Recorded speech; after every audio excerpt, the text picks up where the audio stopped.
Réflexion puissante pour ceux qui veulent tout abandonner. Message de Dieu. Avez-vous déjà eu l'impression d'avoir atteint vos limites? Ce sentiment étouffant que malgré tous vos efforts, les choses ne s'amélioreront pas. Comme si tous vos efforts étaient vains. Comme si chaque prière s'était envolée dans le silence d'un ciel lointain. Peut-être êtes-vous en ce moment même sur le point de tout abandonner. La vie, les gens, les rêves, même votre propre foi. Et si c'est votre cas, alors ce message a été écrit avec larmes et onction. Exactement pour vous. Vous connaissez cette fatigue qui ne disparaît pas avec le repos, cette douleur invisible, mais qui vous habite chaque jour. Cette vidéo est un refuge pour votre âme fatiguée. Car ici, vous ne serez pas jugé pour avoir pensé à abandonner. Ici, votre douleur sera accueillie, votre histoire sera entendue, votre cœur sera touché. Vous êtes arrivé jusqu'ici parce que Dieu veut vous donner une réponse. Et il parlera, mais ce qu'il a à vous dire n'est peut-être pas ce que vous attendez. C'est bien plus puissant que cela. Car une révélation se cache dans ce désert que vous traversez, et peu de gens la connaissent. Et lorsque vous la découvrirez, tout ce qui vous semble chaotique aujourd'hui commencera à prendre sens. Peu de gens en parlent.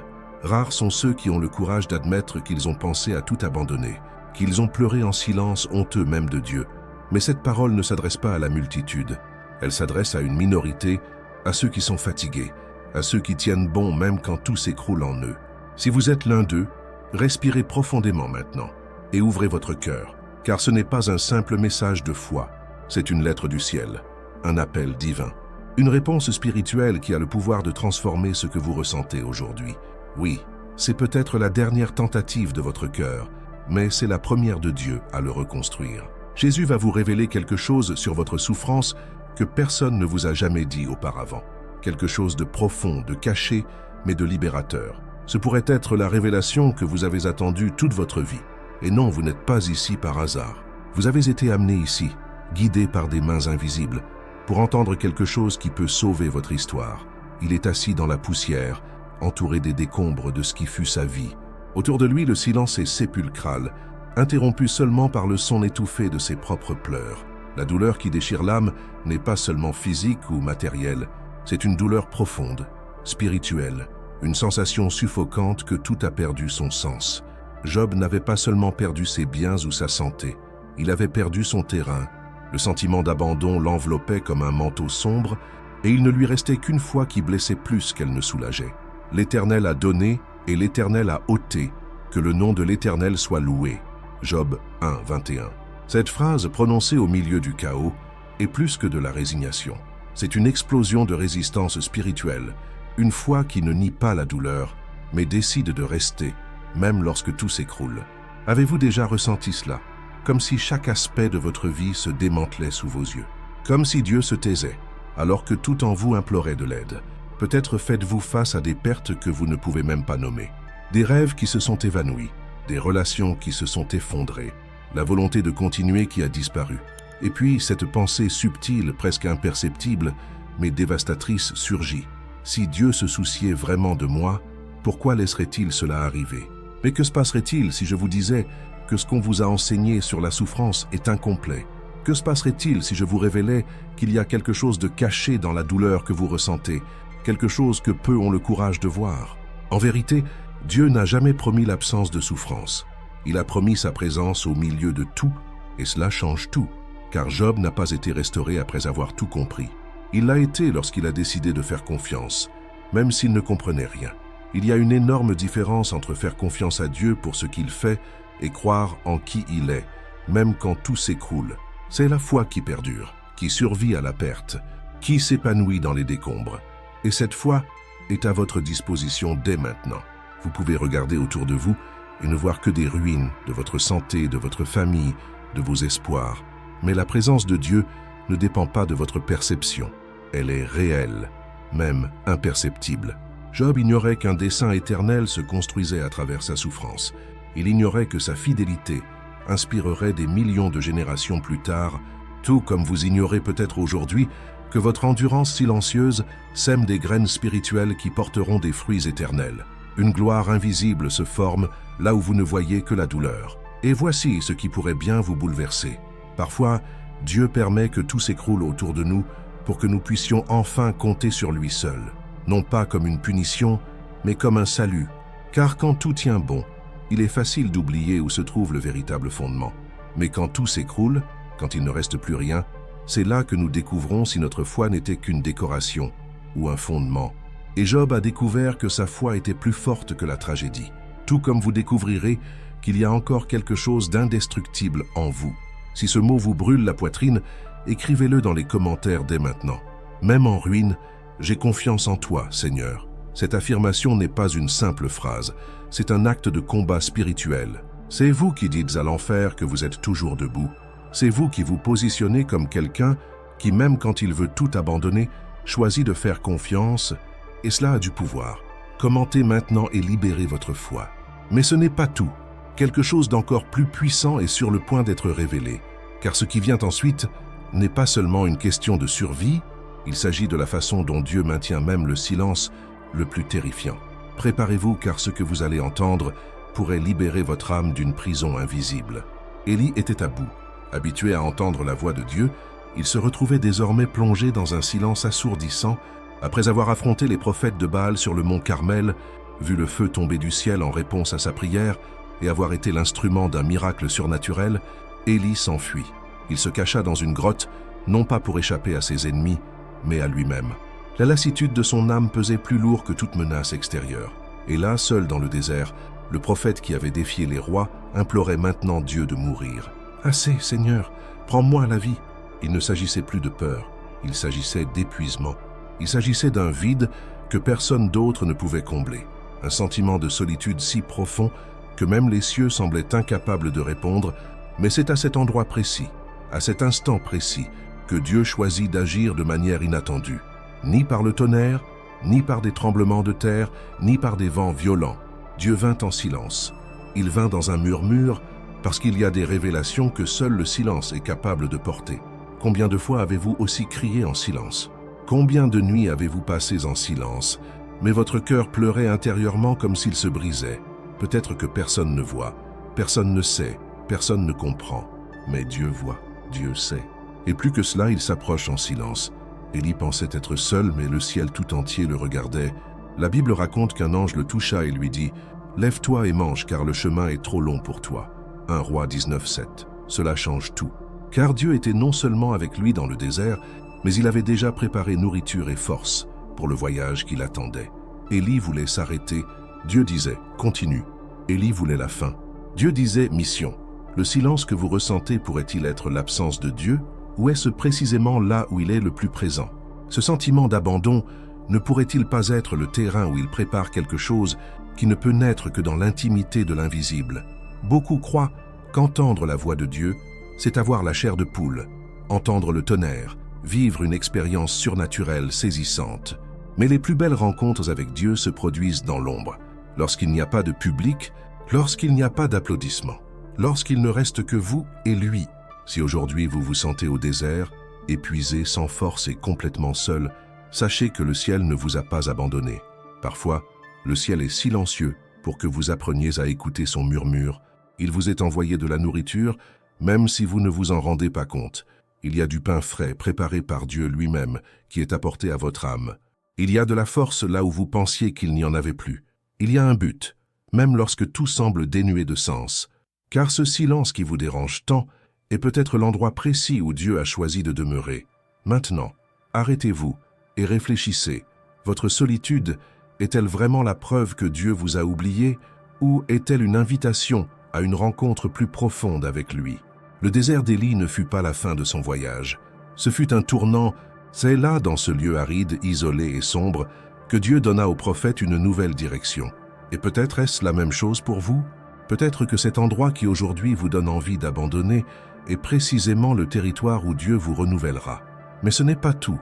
Il existe une douleur encore plus profonde qui emprisonne les cœurs et affaiblit les âmes. Et lorsque vous comprendrez ce que Dieu révèle face à cette douleur, quelque chose se brisera en vous. Préparez-vous, car ce qui vient ensuite pourrait briser des chaînes invisibles qui vous empêchent d'avancer. David était fatigué. Ce n'était pas seulement le poids de son corps, ni l'épuisement de tant de combats extérieurs, c'était son âme qui saignait en silence. Le cœur de celui qui avait autrefois vaincu des géants tremblait maintenant face à la persécution, à la trahison et au désert. Il n'y avait plus de foule criant son nom, plus de chants célébrant ses victoires. Il y avait des grottes, il y avait le silence, il y avait la peur. L'homme selon le cœur de Dieu fuyait, se cachant comme un criminel, le cœur déchiré et les émotions à fleur de peau. Pourquoi es-tu abattu, ô mon âme? Pourquoi es-tu agité au-dedans de moi? Espère en Dieu. Psaume 42, 11. Cette question n'est pas un doute, c'est un cri. C'est le cri de celui qui refuse d'abandonner, même lorsque tout en lui crie à l'abandon. Avez-vous déjà ressenti cela? Comme si vous n'aviez plus la force de franchir le pas. Comme si vous aviez lutté si longtemps sans que rien n'ait changé. La fatigue qui s'installe dans l'âme est différente de la fatigue physique. Elle vous paralyse de l'intérieur. Elle sape votre motivation, tue votre espoir et noie votre foi. Et le plus dangereux, c'est qu'elle est silencieuse. Elle s'accumule goutte à goutte jusqu'à déborder sous forme de découragement, de perte de contrôle émotionnel ou d'un désir inexplicable de disparaître. David connaissait bien cet endroit, et peut-être que vous aussi. Certains disent qu'être ainsi est un manque de foi. Mais est-ce vraiment vrai? Ou est-ce précisément dans les moments où l'âme a envie d'abandonner que la foi se manifeste le plus? Car avoir la foi quand tout va bien est facile. Mais avoir la foi quand l'âme est fatiguée, c'est la guerre. Et c'est la guerre que vous menez actuellement. La vérité, c'est qu'il y a des batailles intérieures que personne ne voit. Vous souriez extérieurement, mais vous implorez de l'aide intérieurement. Et Jésus connaît ce champ de bataille. Il y entre, il ne juge pas votre fatigue, il l'accueille. David n'a pas nié sa douleur. Il a confié son âme à Dieu et en a fait une prière. Il n'a pas ignoré son épuisement ni cherché à paraître fort. Il a crié et il a questionné.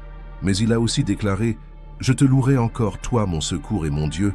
Il n'a pas attendu d'aller mieux pour louer. Il a loué au milieu de son découragement et c'est précisément là que réside la percée spirituelle. Quand on choisit de persévérer même si on ne comprend pas, quand on choisit de faire confiance même si on ne voit pas, quand on dit « Seigneur, je suis fatigué, mais je crois encore », voilà le genre de foi qui émeut le ciel. Écoutez bien ceci, Dieu n'exige pas que vous soyez fort en permanence. Il n'attend pas la perfection, ni une résilience inébranlable. Il veut votre cœur tel qu'il est, blessé, fatigué, inquiet. Il n'a pas peur de votre vulnérabilité. Au contraire, c'est dans votre vulnérabilité qu'il agit avec le plus de puissance. La promesse n'est pas que vous ne vous lasserez jamais, la promesse est que ceux qui s'attendent au Seigneur renouvelleront leur force. Renouveler.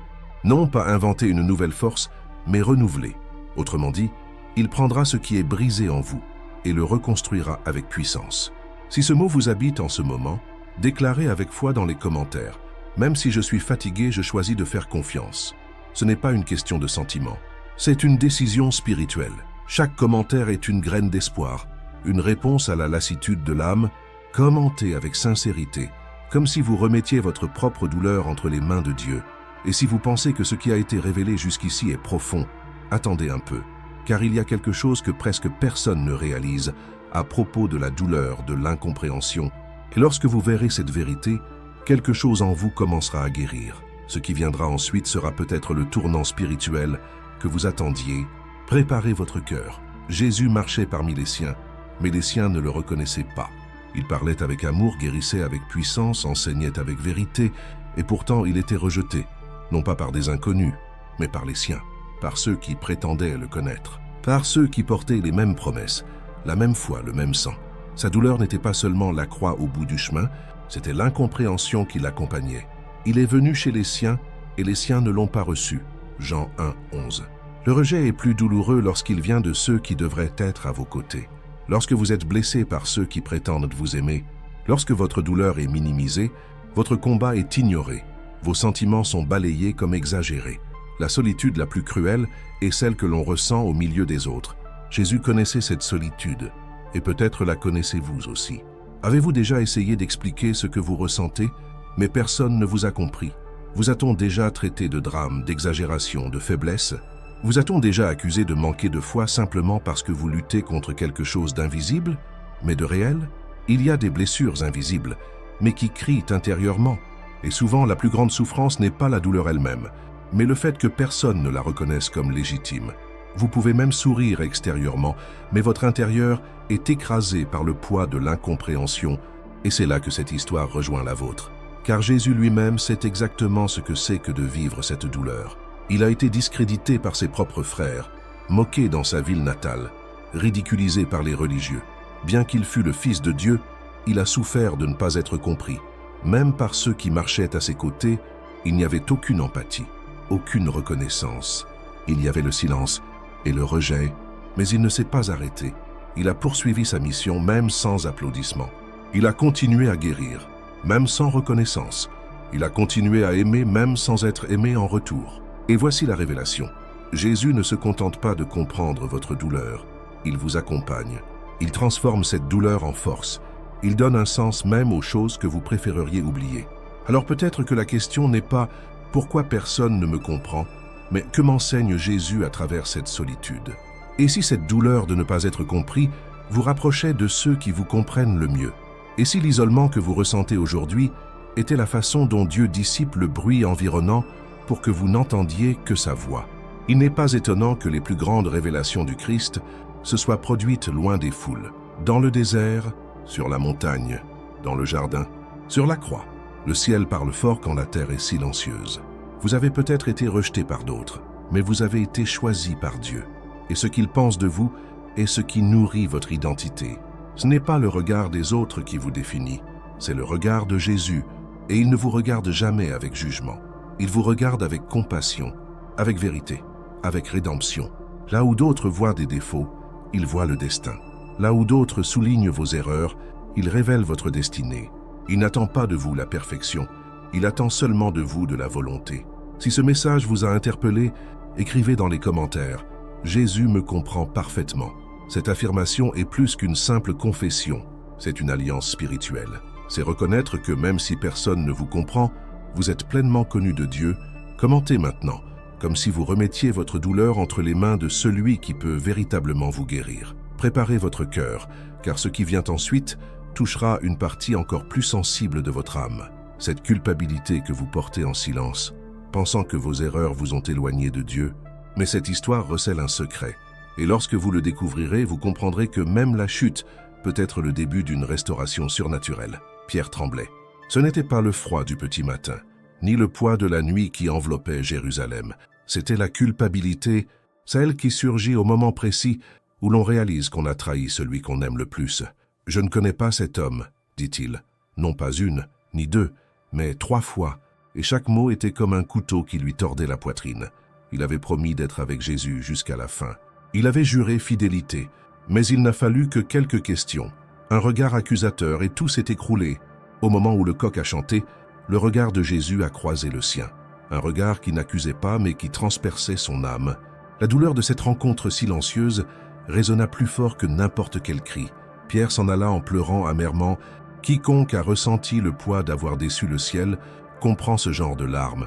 Une douleur particulière surgit lorsque l'on sait que l'on aurait pu faire les choses différemment, mais que l'on ne l'a pas fait. Quand on regarde en arrière et qu'on se demande « Pourquoi ai-je mal agi ?» C'est une blessure qui n'a pas besoin de témoins extérieurs, car le tribunal de notre esprit est déjà chargé de juger, de condamner et d'exécuter la sentence. La culpabilité pour ce que l'on a dit, pour ce que l'on a tué, pour ce que l'on n'a pas eu le courage d'affronter. Et elle continue de s'accumuler, comme si chaque échec creusait le fossé entre nous et Dieu. L'ennemi murmure « Tu l'as trahi, tu ne mérites plus le pardon. » C'est fini. Mais et si ce n'était pas toute la vérité? Ce qui est arrivé à Pierre après son échec est l'une des preuves les plus scandaleuses de la grâce que Jésus offre. Alors que beaucoup s'attendraient à le voir l'affronter durement, Jésus l'accueille avec du pain et du poisson sur la plage, un geste simple, mais profondément réparateur. Au lieu d'exigence, un accueil. Au lieu de souvenirs amers, un nouvel appel. Paix mes brebis. Jésus ne se contente pas de pardonner, il restaure, il redonne de la dignité. Il transforme la chute en tremplin vers quelque chose de plus grand. Pierre, celui-là même qui avait renié, est devenu le porte-parole de la foi. Celui-là même qui avait eu peur devant une servante, a ensuite proclamé l'évangile devant les foules. Pensez-vous vraiment que vos erreurs ont plus de pouvoir que le plan de Dieu? Votre échec était-il trop grand pour la croix qui a porté le poids du monde? Ou croyez-vous un mensonge déguisé en humilité? Car se culpabiliser constamment n'est pas de la repentance, c'est de l'emprisonnement. Et Jésus n'est pas venu pour vous emprisonner, il est venu pour vous libérer. La vraie repentance ne vous paralyse pas, elle vous pousse en avant, elle ne vous éloigne pas de Dieu, elle vous rapproche encore plus de ses bras. Et oui, vous avez peut-être échoué, mais les échecs n'annulent pas les promesses.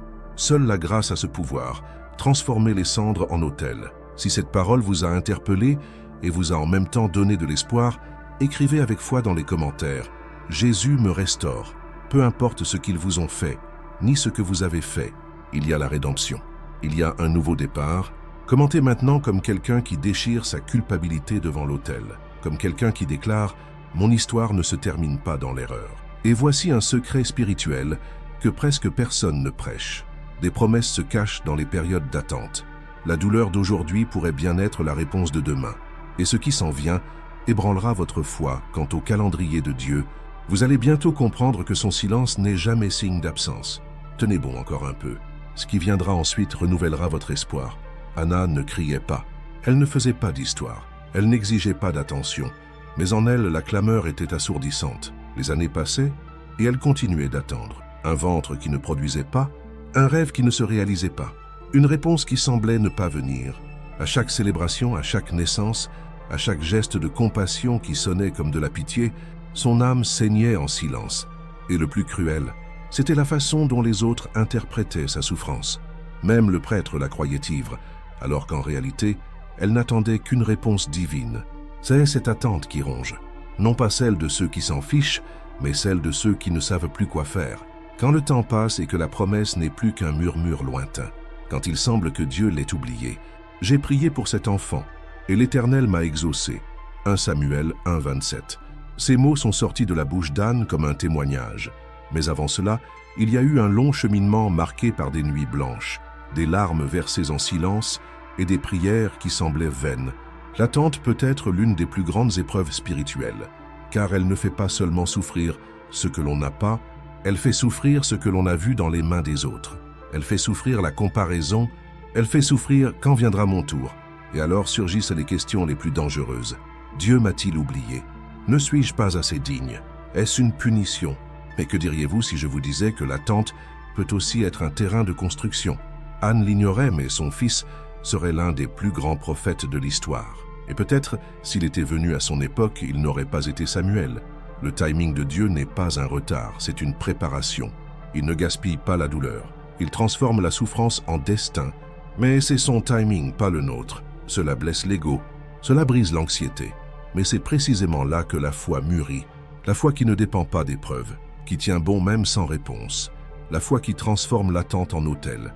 Combien de fois avez-vous pensé à abandonner, non pas parce que vous doutiez de la promesse, mais parce que le moment où elle se réalisait semblait vous dépasser?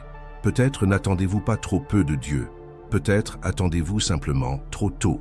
Et voici la vérité que peu de gens veulent entendre. La vraie foi se mesure quand rien ne se passe. Il est facile d'avoir confiance quand tout se met en place. Mais lorsque tout est calme et que vous continuez à prier, c'est là que le ciel se met en marche. L'attente a un but.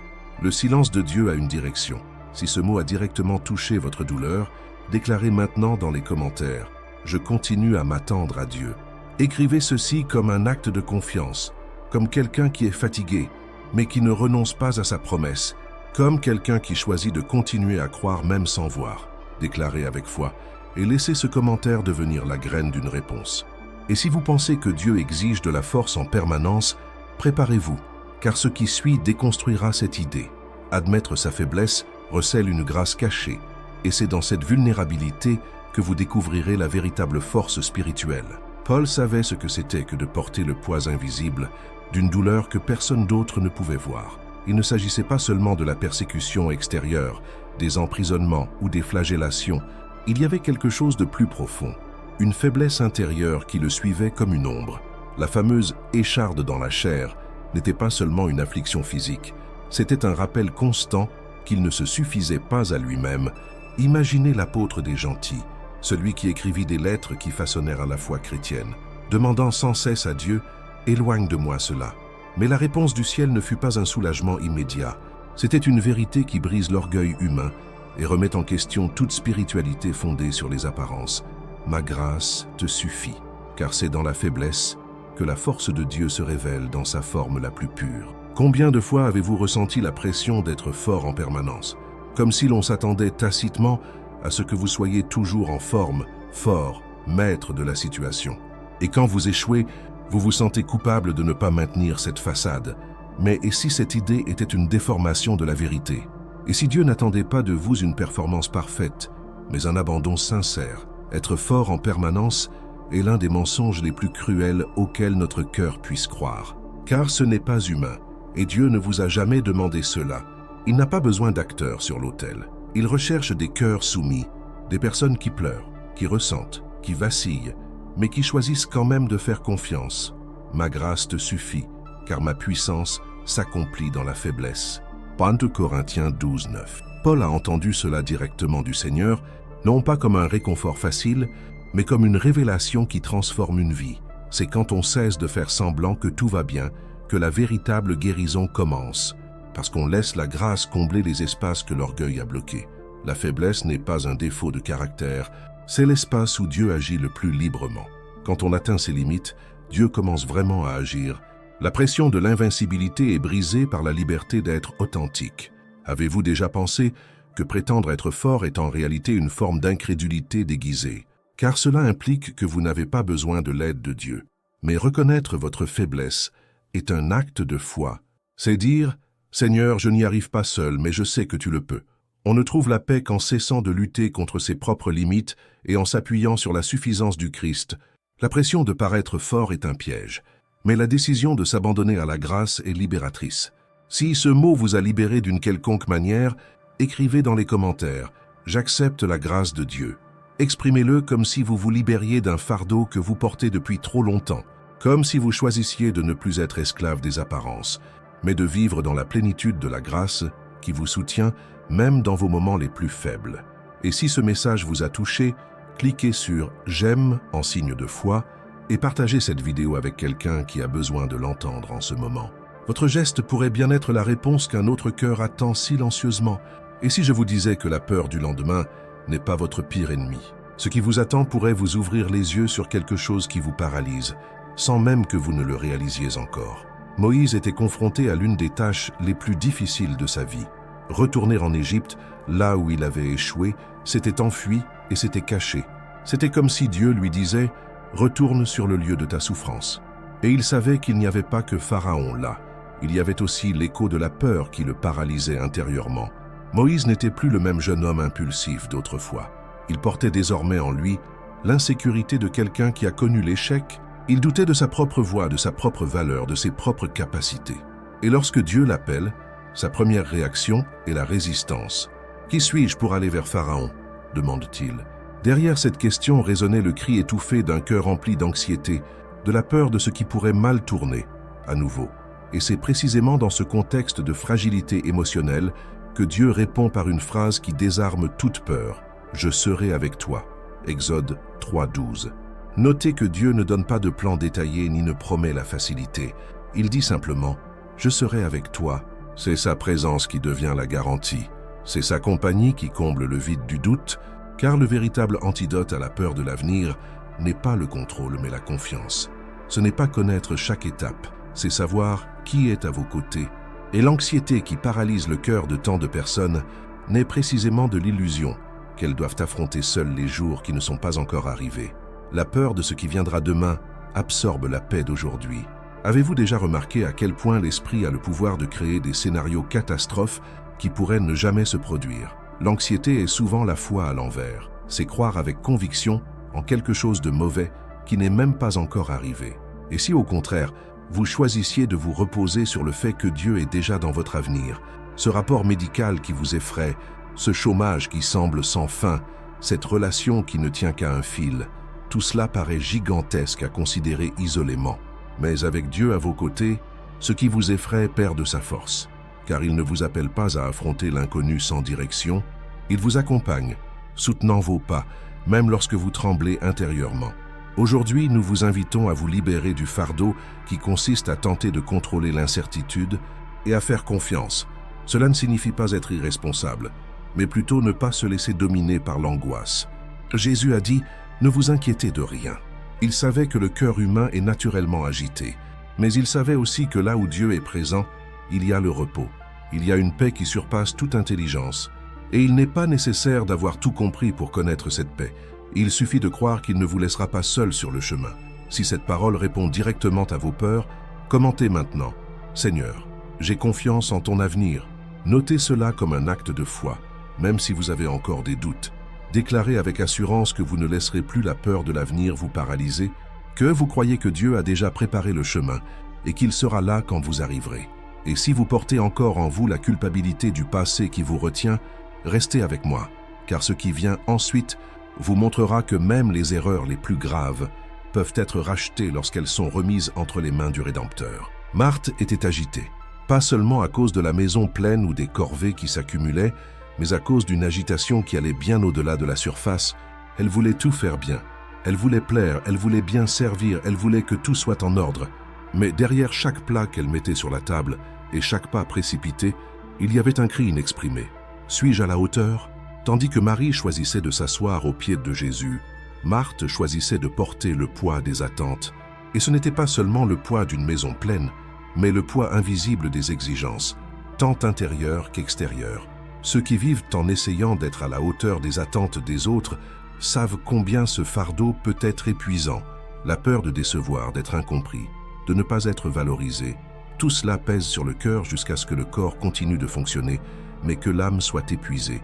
La souffrance de vivre en essayant de répondre aux exigences de chacun est une prison émotionnelle subtile. On se réveille avec le sentiment d'être en retard. On sourit, même quand on n'en a pas envie. On accepte plus de tâches qu'on ne peut en assumer. Et intérieurement, on meurt lentement. Marthe a fait ce que beaucoup d'entre nous font.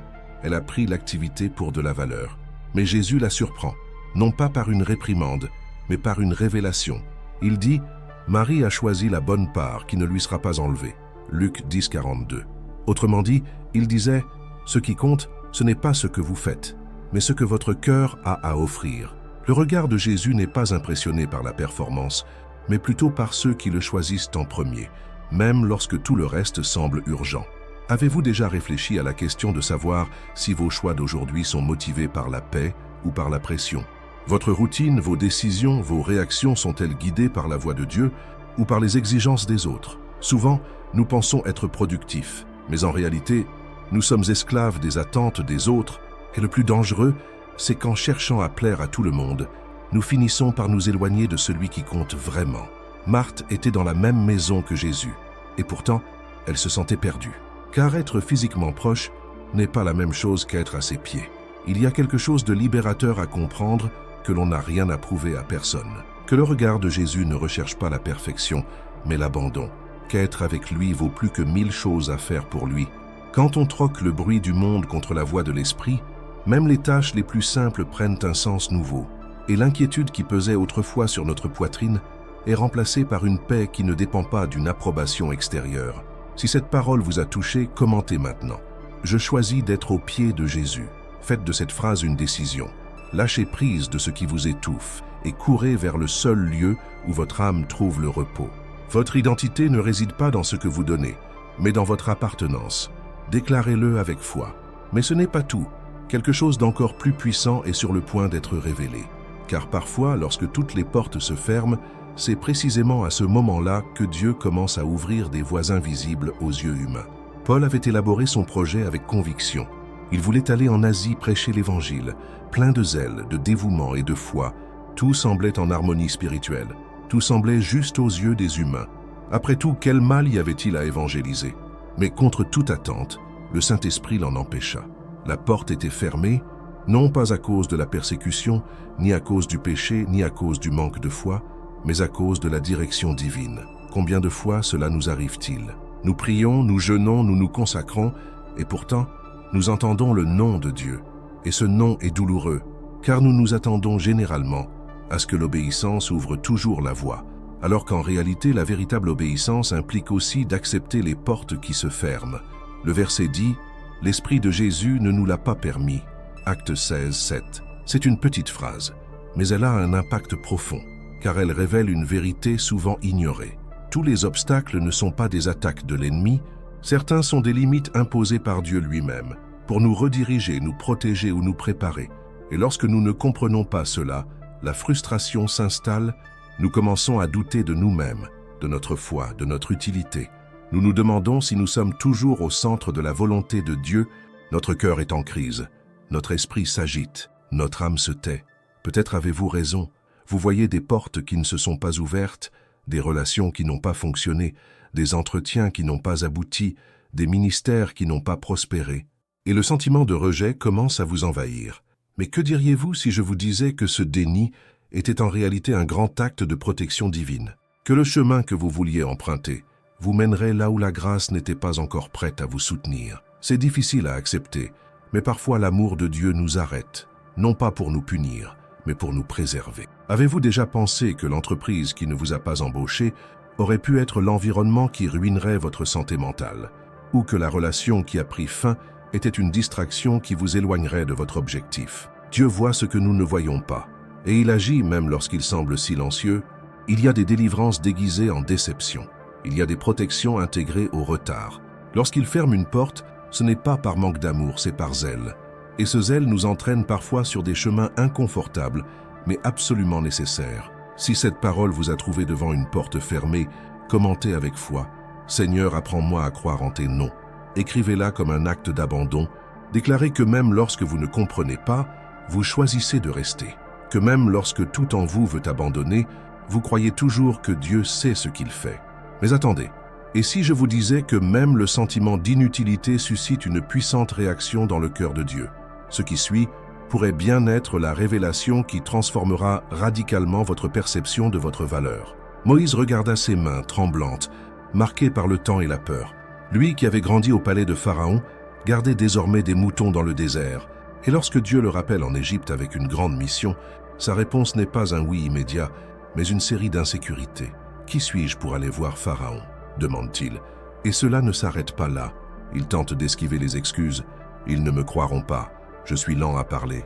Envoyez quelqu'un d'autre. » L'homme autrefois formé au leadership se sent désormais totalement incapable. Petit, inutile. Ce sentiment d'inutilité est plus courant qu'on ne le pense. Et beaucoup le vivent caché derrière des sourires en public ou des tâches quotidiennes. C'est ce sentiment d'être vivant, mais de ne pas être utile, d'exister, mais de ne faire aucune différence. Combien de fois avez-vous ressenti cela? Comme si tout ce dont vous étiez capable n'était jamais suffisant. Comme si le monde entier bougeait, conquérait, avançait, et que vous étiez là, immobile, stagnant, invisible. Peut-être vous êtes-vous déjà demandé en silence, « Mon Dieu, est-ce que je suis bon à quelque chose ?» C'est une douleur profonde, silencieuse et cruelle, car elle ronge votre identité, mine votre estime de soi et étouffe votre espoir. Le plus cruel, c'est qu'elle ne surgit pas seulement lors d'échecs flagrants, mais même au cœur de routines apparemment normales. Et à un moment donné, la voix de l'inutilité commence à résonner comme la vôtre. Mais Dieu répond à Moïse par une réponse si directe et si puissante qu'elle fait taire toute discussion. Il dit « Qui a fait la bouche de l'homme? Qui rend le muet, le sourd, le voyant ou l'aveugle? N'est-ce pas moi l'Éternel » Exode 4, 11. Autrement dit, Dieu dit « Tu doutes de ta valeur, mais tu as oublié qui t'a formé. » Il ne choisit pas les plus qualifiés. Il équipe ceux à qui il dit « Venez ». Lorsque Dieu appelle quelqu'un, ce n'est pas en raison de ses capacités humaines, mais de sa volonté d'obéir. La véritable utilité ne vient pas de ce que vous savez faire, mais de celui qui vous envoie. Vous avez peut-être échoué, vous n'avez peut-être pas de titre, vous avez peut-être été oublié, mais le ciel vous connaît toujours par votre nom. Votre histoire a toujours un but. Dieu ne commet pas d'erreur en vous choisissant. S'il vous a appelé, c'est parce qu'il y a en vous quelque chose qu'il a lui-même implanté, et c'est précisément ce qu'il veut utiliser. Moïse a libéré une nation non pas parce qu'il parlait bien, mais parce qu'il a décidé de partir malgré sa peur. Son « oui », malgré ses tremblements, a suffi à éveiller le surnaturel. Si vous vous êtes déjà senti inutile ou rejeté, écrivez dans les commentaires avec foi « J'ai une vocation ». Ne le dites pas simplement par émotion, mais comme un cri de votre âme, comme un choix spirituel de rejeter les mensonges qui vous ont diminué. Déclarez que vous n'êtes pas une erreur, que vous êtes une mission vivante de Dieu sur terre. Et si ce mot vous a touché, cliquez sur « J'aime » par acte de foi et partagez-le afin que d'autres vies puissent également s'éveiller à la raison d'être qu'ils portent. Mais il y a quelque chose que personne n'a remarqué dans cette histoire. Et une fois que vous l'aurez remarqué, tout prendra sens. Derrière les sourires les plus discrets se cache une souffrance, et l'histoire qui suit la révélera comme vous ne l'avez peut-être jamais vue auparavant. Elle se cacha dans la foule, elle n'avait plus ni force, ni voix, ni identité. Son nom n'est pas révélé dans les Écritures, seule sa douleur est révélée. Pendant 12 longues années, cette femme souffrit d'un écoulement de sang constant, qui en plus de l'affaiblir physiquement, la rendit impure selon la loi. Cela signifiait vivre en marge, isolée, exclu de la vie sociale et religieuse. Pas de contact, pas d'étreinte, pas de regard accueillant. Que le silence, les jugements et le rejet, elle essaya tout. Elle dépensa tout en médecins, traitements, promesses. Mais rien n'y fit. Et quand le corps saigne si longtemps, l'âme commence à saigner avec lui. C'était une douleur silencieuse, invisible. Et c'est peut-être la douleur la plus dure à supporter, celle que personne ne voit, mais qui consume tout de l'intérieur. Combien de fois avez-vous eu l'impression que personne ne remarquait ce qui se passait en vous? Que la douleur que vous portez était ignorée, négligée ou minimisée? Il y a des souffrances qui ne laissent aucune trace visible, mais qui sont si profondes qu'elles affectent même notre façon de voir la vie. Vous souriez peut-être extérieurement, accomplissez vos tâches, suivez votre routine, mais intérieurement, quelque chose s'effondre. Et le pire, c'est que souvent votre entourage vous dit des choses comme « ça passera »,« ayez foi »,« soyez fort », comme si c'était si simple. Mais Dieu ne méprise pas la douleur silencieuse. Il voit ce que personne d'autre ne voit. Il remarque ce que personne d'autre n'entend. C'est ce qui est arrivé à cette femme. Il a suffi d'un effleurement du bord du manteau de Jésus, un effleurement discret, un geste timide, mais empreint de foi. Le verset dit « Ma fille, ta foi t'a sauvée.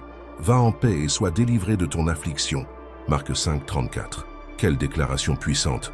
Jésus n'a pas seulement guéri ton corps, il a restauré ta dignité. Il t'a appelé sa fille. Il t'a reconnu publiquement. Et lorsqu'il fait cela, ce n'est pas seulement une guérison physique, c'est une libération émotionnelle. C'est une restauration d'identité. C'est comme s'il disait « Je te vois, je sais ce qui te fait mal. Je ne guéris pas seulement la maladie, je guéris l'âme blessée par le silence. » Et c'est peut-être exactement ce que tu as besoin d'entendre aujourd'hui. Personne d'autre ne sait peut-être ce que tu traverses, mais Dieu, lui, le sait. Il n'attend pas que tu cries pour agir. Un simple contact de foi suffit pour qu'il arrête tout, te regarde dans les yeux et restaure ce qui a été brisé en toi. Si ce message vous a parlé, si vous luttez en silence, écrivez dans les commentaires « Jésus guérit ce que personne ne voit » et écrivez-le comme un acte de foi, comme une requête sacrée, comme une touche spirituelle qui dit « Je crois encore, même quand je suis fatigué ». Jésus n'ignore pas les touches invisibles. Il répond « Il arrête tout pour vous voir ». Mais attendez, et si je vous disais que même la frustration la plus profonde face à votre propre histoire peut être surmontée? Ce qui suit pourrait bien être exactement le souffle d'espoir que votre cœur réclamait depuis si longtemps. Zachée était un homme modeste, mais il portait un lourd fardeau sur son âme, le rejet. Publicain, collecteur d'impôts et riche, il était pourtant profondément rejeté par une société qui le considérait comme un traître, sale et indigne. Il possédait des biens mais manquait de paix. Il avait de l'influence mais aucune affection. Et ce qui blessait le plus Zachée n'était peut-être pas ce que les gens disaient de lui, mais ce qu'il croyait lui-même. Car lorsqu'on est rejeté pendant longtemps, on commence à se rejeter soi-même. C'était comme s'il était prisonnier de sa propre histoire, honteux de ses mauvais choix et des étiquettes qu'il avait portées pendant des années. Et puis, il entendit parler de Jésus et quelque chose en lui, peut-être la dernière lueur d'espoir, le poussa à faire l'impensable pour un homme de sa condition, courir grimper à un arbre. Oui, un adulte riche, important, grimper à un arbre comme un enfant, juste pour regarder passer un rabbin. Cela aurait déjà été humiliant aux yeux de beaucoup. Mais Zachée s'en fichait. Il était las de faire semblant. Il voulait une nouvelle chance. Et à cet instant, Jésus lève les yeux, l'appelle par son nom et dit « Aujourd'hui, je dois rester chez toi. » Luc 19, 5. Le scandale fut immédiat. « Comment Jésus peut-il entrer dans la maison d'un pécheur ?» murmurèrent-ils. Mais là, au plus profond de cette maison, ce qui était rejeté par la société fut accueilli par le Sauveur. Ce qui était honte devint rédemption. Ce qui était exclusion devint rencontre. Et Jésus déclare publiquement « Aujourd'hui, le salut est entré dans cette maison. » Luc 19, 9. Combien de fois avez-vous voulu repartir à zéro? Combien de fois avez-vous souhaité effacer des chapitres qui vous faisaient honte? Peut-être êtes-vous frustré par votre propre histoire, pensant avoir perdu du temps, qu'il était déjà trop tard, que vos mauvais choix vous définiraient à jamais. Mais la vérité est que, tout comme Zachée, votre histoire peut être rachetée par une seule rencontre avec Jésus. La frustration qui vous accompagne depuis des années n'est pas la fin de votre chemin. C'est le moment où la grâce commence à réécrire l'intrigue. Votre cheminement n'est pas hors de portée de la miséricorde divine. Rien de ce que vous avez fait n'est plus grand que ce que Jésus peut faire pour vous. Si vous avez envie de prendre un nouveau départ, si vous sentez que votre propre cheminement vous a frustré, Écrivez dans les commentaires « Jésus réécrit mon histoire ». Faites de cette phrase votre cri. Ne cachez plus cette douleur. Et si ce mot vous a profondément touché, cliquez sur « J'aime » comme une déclaration de foi et partagez-le avec quelqu'un qui a besoin de comprendre qu'il n'est pas trop tard pour vivre une nouvelle expérience avec Dieu. Et si je vous disais que même la peur d'être abandonné peut être le début d'un but que vous ne voyez pas encore. Ce qui vient ensuite confrontera la douleur la plus ancienne de nombreux cœurs. Préparez-vous. Il fut jeté au fond d'un trou par ses propres frères. Ce n'était pas seulement un trou, c'était un gouffre émotionnel creusé par le rejet de celle qu'il aimait le plus. José ne comprenait pas pourquoi ils étaient si furieux contre lui. Ses rêves ambitieux les dérangeaient-ils tant? Son innocence justifiait-elle cette haine? Le silence de ce puits en disait plus que 1000 mots. C'était le bruit de l'abandon. Puis il fut vendu comme esclave, arraché à son foyer, séparé de son père, portant la douleur d'avoir été traité comme un objet jetable par ceux qui auraient dû le protéger. Ce sentiment d'être abandonné, oublié, méprisé, ça ronge. Car l'abandon, lorsqu'il vient de ceux qu'on aime, se transforme en une cicatrice vivante dans l'âme. José aurait pu se renfermer, se rebeller, tout abandonner. Mais même sans comprendre, il a persévéré. Il a choisi de continuer, même sans explication. Quiconque a été rejeté sait combien cette marque peut être destructrice. Pire encore, parfois la douleur de l'abandon ne vient pas d'un acte explicite, mais d'absence répétée, de non-dits et d'affection non offerte. Nombreux sont ceux qui grandissent avec des trous invisibles dans leur âme, car ils n'ont jamais été vus, entendus ou valorisés. Est-il possible de vivre pleinement après avoir été si profondément blessés par quelqu'un qui aurait dû être leur refuge? L'abandon est une blessure silencieuse, mais Dieu transforme même ce genre de douleur. Joseph a été jeté dans l'oubli par les hommes, mais il n'a jamais quitté le plan de Dieu. Même arrêté, même injustement accusé, même oublié en prison, il a été façonné, transformé et préparé, jusqu'au jour où ce même Joseph, rejeté par ses frères, a été exalté par Pharaon. Et plus encore, il retrouve ses frères et, au lieu de se venger, il leur offre le pardon et il dit « Vous aviez l'intention de me faire du mal, mais Dieu l'a changé en bien afin qu'aujourd'hui beaucoup d'hommes soient sauvés. » Genèse 50, 20. C'est formidable, car cela montre que Dieu ne se contente pas de guérir le traumatisme de l'abandon. Il transforme l'abandon en mission. Ce qui semblait être une tragédie irréversible est devenu un tremplin pour atteindre un but. Ce qui semblait être un rejet était en réalité une direction. Et cela change tout. Vous avez peut-être été abandonné, ignoré, négligé, mais cela ne définit pas votre valeur. Le fait que quelqu'un vous ait tourné le dos ne signifie pas que Dieu vous ait tourné le dos aussi. Au contraire, c'est dans l'abandon qu'il a commencé à révéler quelque chose de plus grand. Vous n'êtes pas oublié. Votre nom est gravé dans la paume de Dieu. Votre douleur n'a pas été ignorée. Dieu accomplit quelque chose que vous ne voyez pas encore. Mais lorsque vous comprendrez, vous serez reconnaissant même pour ce qui vous fait pleurer aujourd'hui. Si vous portez le traumatisme d'avoir été abandonné, si l'abandon résonne encore en vous comme une blessure ouverte, écrivez dans les commentaires « Seigneur, transforme ma douleur en but ». Exprimez-le avec foi. Ne laissez pas cette douleur persister. Transformez-la en prière. Laissez le rejet être le point de départ d'une profonde restauration. Mais attendez, et si je vous disais que même lorsque vous ne voyez plus de raison de continuer, un plan divin palpite toujours dans votre histoire. Ce qui vient ensuite pourrait bien être exactement ce que votre âme vous implore silencieusement d'entendre. Jérémie n'était pas un homme ordinaire. Il avait été mis à part par Dieu avant même sa naissance. Choisi, oint, élevé comme prophète pour les nations. Mais même quelqu'un avec une vocation aussi claire, un but aussi clair et une mission aussi divine, se sentait si épuisé qu'il aurait souhaité ne jamais être né. La douleur qu'il porte à un certain moment de sa vie est celle de quelqu'un qui a atteint ses limites.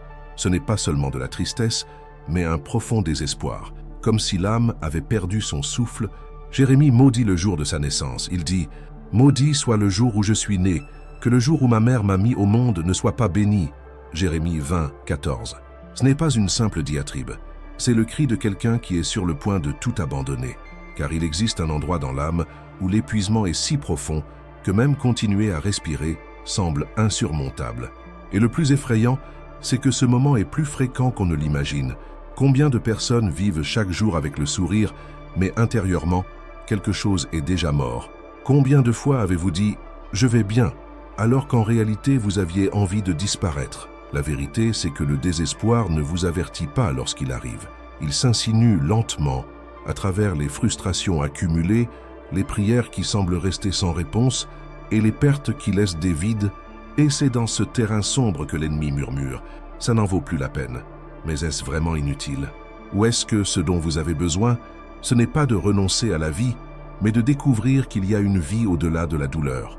Jérémie, même au milieu de cet effondrement intérieur, a entendu la voix de Dieu dire « Car je connais les projets que j'ai formés sur vous, dit l'Éternel, projets de paix et non de malheur, afin de vous donner un avenir et de l'espérance. » Jérémie 29:11.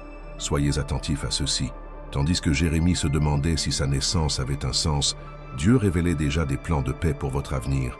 Cela signifie que l'absence de but maintenant n'annule pas le but que Dieu a déjà écrit pour vous. Le désespoir vous ment. Il vous dit que c'est fini, qu'il n'y a pas d'issue, que personne ne s'en soucie, mais le ciel est toujours en mouvement. Dieu écrit encore des chapitres que vous n'avez pas encore lus.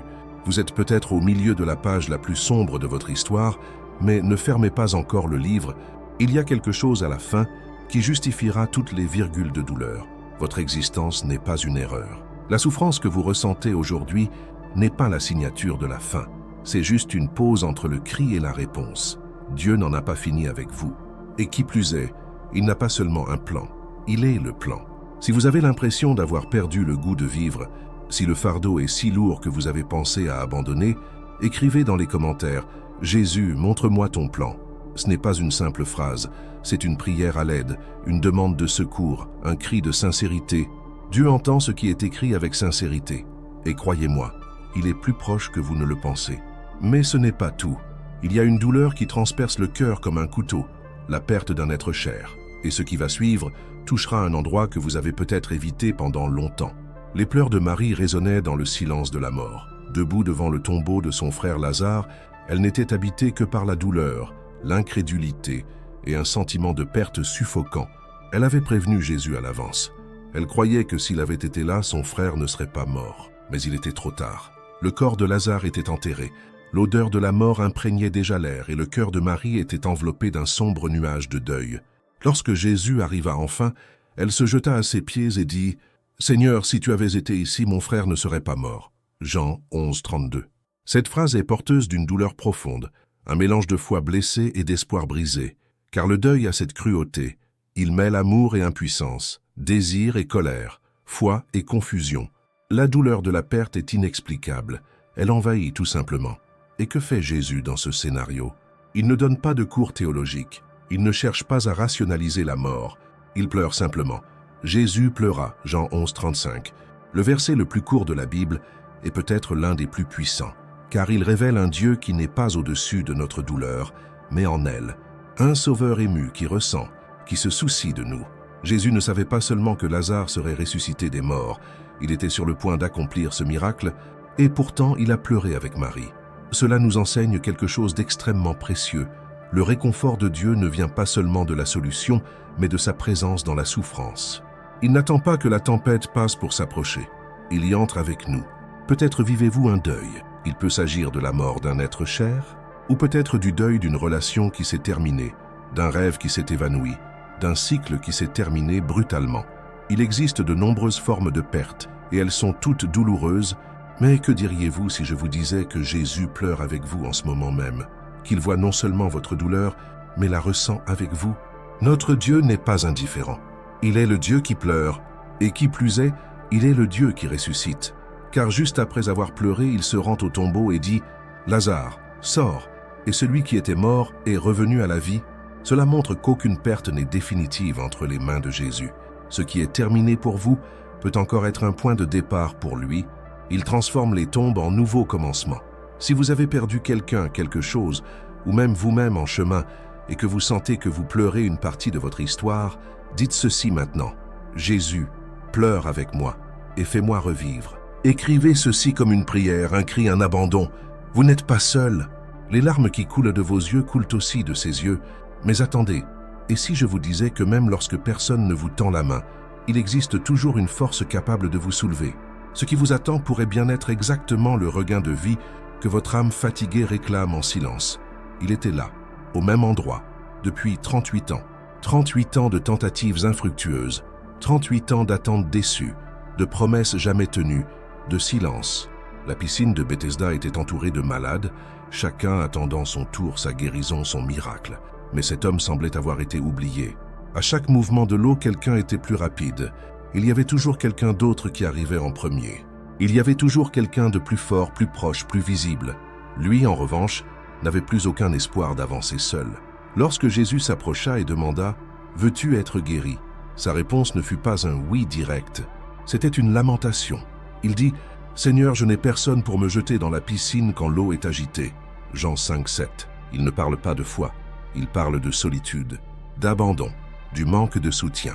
Et cette réponse est porteuse d'une douleur profonde. L'angoisse de sentir que personne n'aide, que personne ne se présente, que personne ne s'en soucie. C'est peut-être aussi votre réalité.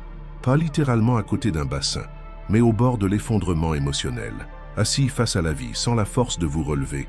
Peut-être avez-vous attendu des années quelque chose qui semble ne jamais arriver.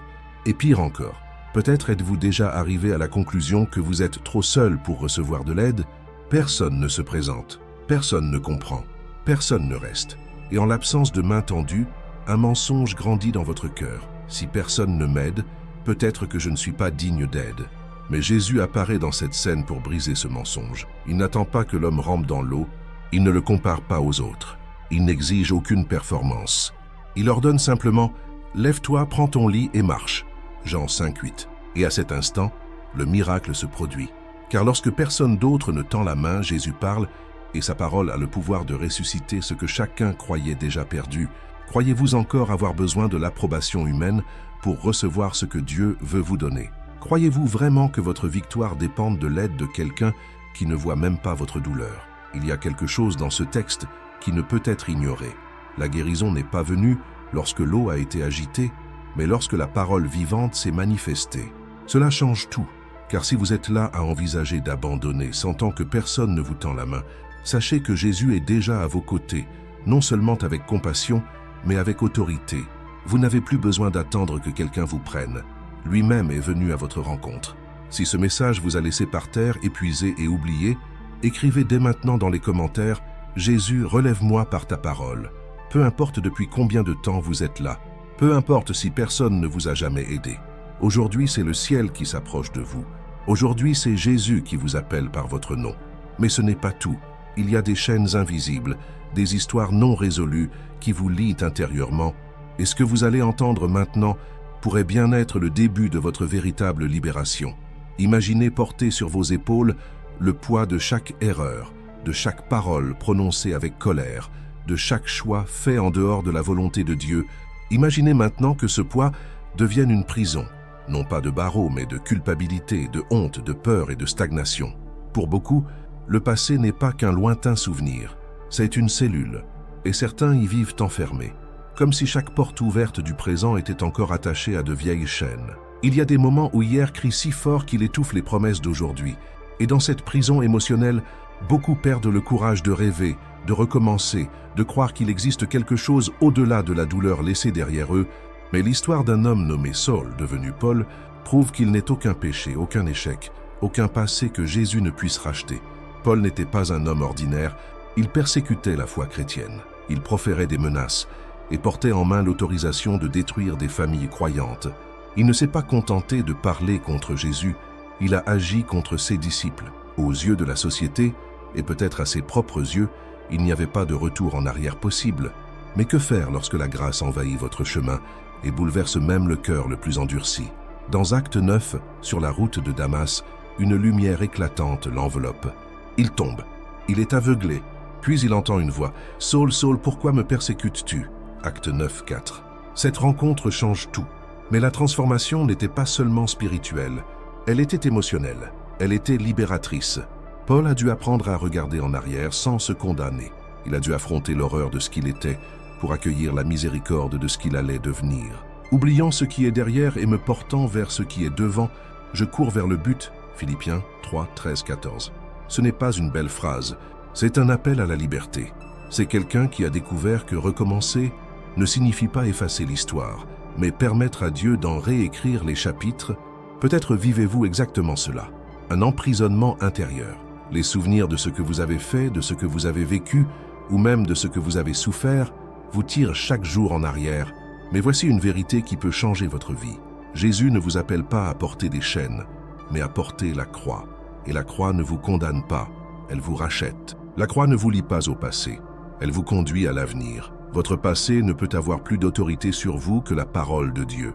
Si vous sentez le besoin de vous libérer de tout ce que vous avez vécu, dites dès maintenant, je remets le passé entre les mains de Jésus. Faites-en un acte de foi, un véritable abandon, un abandon total. La grâce de Dieu n'est pas venue pour panser vos blessures, mais pour les guérir. Et si je vous disais que même ceux qui ont complètement perdu leur raison d'être peuvent être surpris par une vocation qui redéfinit le sens de l'existence? Préparez-vous. Ce qui vient ensuite pourrait bien vous révéler pourquoi vous êtes encore là. Il existe une douleur qu'on ne crie pas, mais qui nous consume de l'intérieur, le sentiment d'être en vie, mais sans véritable raison de continuer. C'est comme si les jours passaient, mais sans couleur. On se réveille, on accomplit ses tâches, on parle aux gens, on sourit machinalement, mais en soi, un vide hurle. Un écho qui demande sans cesse « Quel est le sens de tout cela ?» Ce manque de but est silencieux mais cruel. Il sape nos forces, notre motivation et même notre foi. Et le plus dangereux, il se déguise en routine, en normalité. Nombreux sont ceux qui s'effondrent intérieurement, en faisant semblant que tout va bien. Mais que se passe-t-il lorsque même les prières semblent vides, lorsque même le service, le ministère ou la religion ne parviennent pas à combler notre âme? Le livre de l'Ecclésiaste est peut-être le livre le plus brutalement honnête de la Bible, écrit par quelqu'un qui possédait tout, sagesse, richesse, plaisir, pouvoir, et pourtant il déclara « Vanité des vanités, tout est vanité ». Ecclésiaste 1:2. Salomon avait accès à des choses dont beaucoup d'entre nous ne peuvent que rêver, et pourtant il contempla son existence et ressentit le poids du néant, le vide de tout. L'auteur de l'Ecclésiaste a traversé la crise à laquelle beaucoup sont confrontés en silence. Y a-t-il quelque chose qui dure vraiment? Y a-t-il un sens, un but? Ou tout ce que nous vivons n'est-il que répétition, lassitude et mort à la fin? Mais au milieu de cette angoisse existentielle, il marque une pause, et il pose une clé qui change le ton du livre tout entier. Il y a un temps pour tout, un temps pour toute chose sous les cieux. Ecclésiaste 3:1. Cela change tout, car le problème n'est peut-être pas le vide en soi, mais une mauvaise attente du temps. Vous pensez peut-être être en retard, ou avoir déjà perdu ce que Dieu avait prévu pour vous, ou qu'à cause de vos erreurs, vous vous êtes égaré. Mais le texte est clair. Il y a un temps fixé, un temps juste, un temps qui n'est peut-être pas encore arrivé, mais qui arrive. Et quand vous comprenez cela, le désespoir cède la place à l'espoir. Dieu n'est pas un père qui oublie ses enfants. Il est un père qui sait exactement quand révéler chaque dessein, quand ouvrir chaque porte, quand activer chaque appel. Peut-être que votre crise n'est pas une crise de foi, mais d'attente. Peut-être n'êtes-vous pas perdu, vous êtes simplement en train de vous préparer. Si ce mot vous a parlé, si ce manque de sens vous a profondément touché, écrivez dans les commentaires « Jésus, révèle-moi ton dessein ». Et si ce message vous est parvenu, cliquez sur « J'aime » comme un acte de foi et partagez-le avec quelqu'un qui a lui aussi besoin de retrouver le sens de la vie. Votre geste pourrait être la réponse que quelqu'un attend avec impatience. Mais attendez, ce qui vient ensuite touchera un niveau encore plus profond de votre âme, car il arrive un moment où le cœur ne veut plus de réponse. Il veut juste être accueilli, et c'est alors que Dieu fait quelque chose de complètement inattendu. Il y a des moments où l'âme ne veut ni explication, ni conseil, ni solution. Elle aspire simplement au repos, un lieu sûr, un contact qui lui dit « Tu es aimé malgré tout ». Parfois, la plus grande douleur ne vient pas de ce qui s'est passé, mais de ce qui ne s'est pas produit. Il n'y a pas eu d'étreinte, il n'y a pas eu de tour de cou, il n'y avait personne pour se reposer, même quand tout s'écroulait. C'est pourquoi, pour beaucoup, le vide émotionnel est davantage lié à l'absence qu'à l'erreur. Ce n'est pas que vous ayez fait quelque chose de mal, c'est que personne n'était là quand vous en aviez le plus besoin. Et cela façonne, blesse et avec le temps, s'endurcit.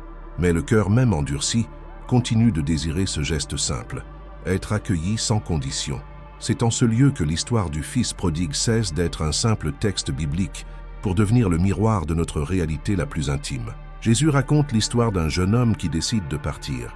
Il réclame sa part d'héritage et part vers l'inconnu. Il dépense tout en plaisir futile.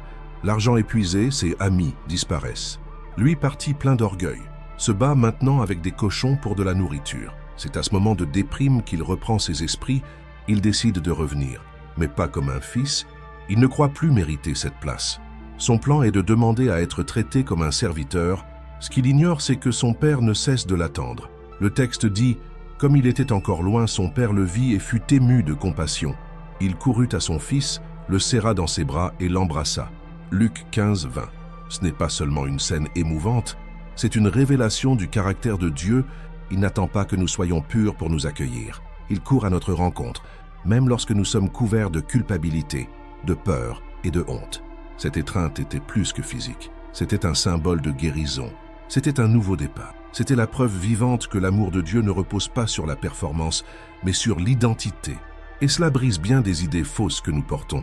Combien d'entre nous ne croient pas qu'ils ne seront acceptés que lorsqu'ils seront réparés?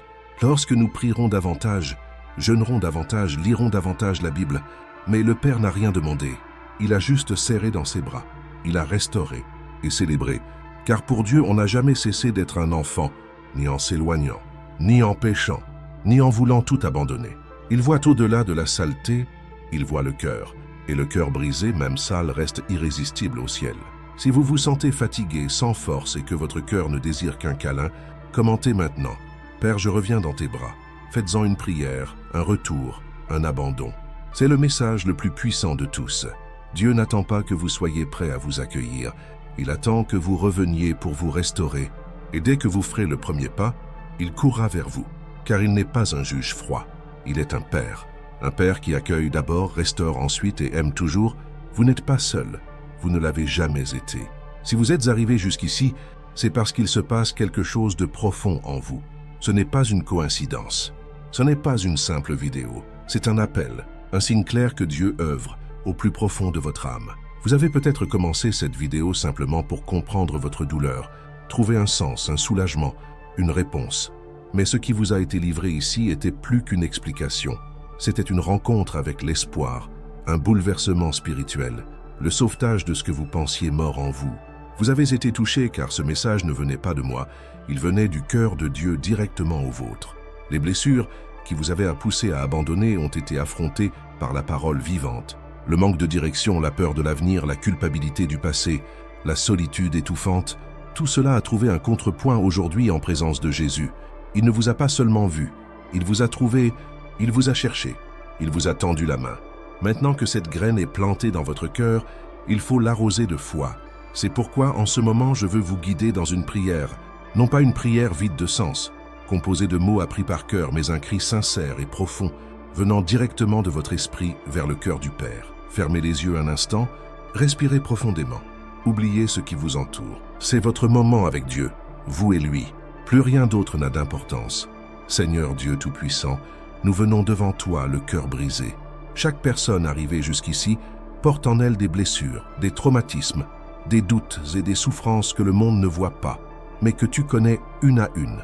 Père, au nom de Jésus, touche au plus profond de cette âme qui prie avec moi maintenant. Restaure ce qui a été détruit, guéris ce qui a été blessé. Libère-la de la peur, de la culpabilité et de l'anxiété. Que toute angoisse, toute oppression et toute pensée d'abandon soit désormais balayée par la puissance de ton nom. Saint-Esprit, visite ce cœur maintenant avec paix. Enveloppe-le de ton étreinte, comme le Père qui courut à la rencontre de son Fils perdu. Que cette personne se sente en sécurité, aimée et acceptée. Seigneur, scelle tout ce qui a été dit ici de ton amour. Que cette vie ne soit plus jamais la même. Qu'elle marche désormais avec toi dans la foi, la guérison et la transformation.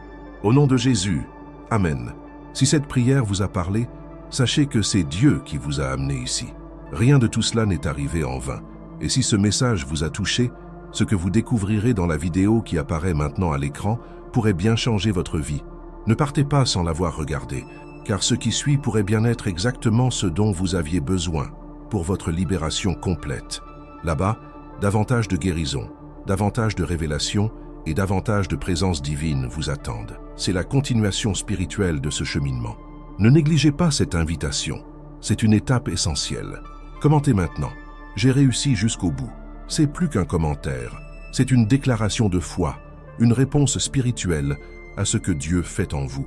Si ce message vous est parvenu, partagez-le avec quelqu'un qui est sur le point d'abandonner. Soyez un instrument de restauration dans la vie de quelqu'un. Un seul de vos gestes peut sauver une vie. Et si vous n'êtes pas encore abonné à cette chaîne, faites-le maintenant. Abonnez-vous pour témoigner votre gratitude pour cette parole qui vous a touché et aussi pour faire preuve de foi et continuer à recevoir des messages qui enrichiront votre cheminement. Ici, vous n'êtes pas seul. Ici, vous avez trouvé une communauté, une famille spirituelle, un foyer où la grâce vous trouve, la vérité vous confronte et l'amour vous guérit.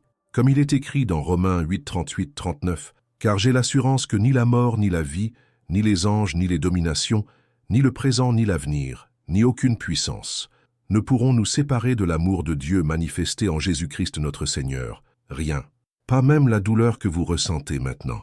Que cette certitude vous accompagne, que ce message vous transforme, et que la prochaine vidéo vous entraîne encore plus profondément dans ce mouvement de guérison. Vous avez été appelés, vous avez été choisis, et ce que Dieu a commencé aujourd'hui, il l'achèvera.